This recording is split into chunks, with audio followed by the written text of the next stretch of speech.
আসসালামু আলাইকুম। অনেকেই একটা প্রশ্ন করেন যে চেক ডিজনার মামলা করার ক্ষেত্রে কয়বার ডিজনার করাবো?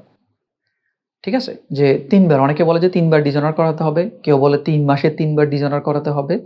কারো বক্তব্য হচ্ছে যে মানে আনলিমিটেড অনেকবার ডিজনার করানো যেতে পারে। একদম চেকে যে টাইম উল্লেখ করা আছে সেই টাইমটা শেষ হওয়া পর্যন্ত ডিজনার করাতে হবে। অনেকে অনেক প্রশ্ন করে।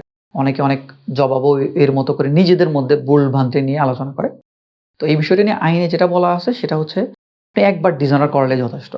আপনাকে ২ বার ৩ বার বা এর বেশি করাতে হবে না। আপনি একবার যদি ডিজঅনার করায়, ওই একবার ডিজঅনার ভিত্তিতে আপনি মামলা করতে পারবেন।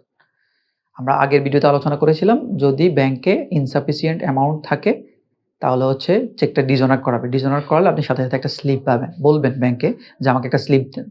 তারা একটা স্লিপ দিবে ডিজঅনার স্লিপ। ওই এক স্লিপ দিয়েই আপনি ৩০ দিনের মধ্যে আইনজীবীর মাধ্যমে উকিল নোটিশ পাঠাতে পারবেন।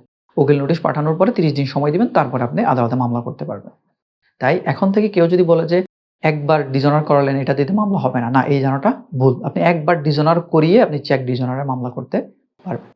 আশা করি বুঝতে পেরেছেন। আসসালামু আলাইকুম।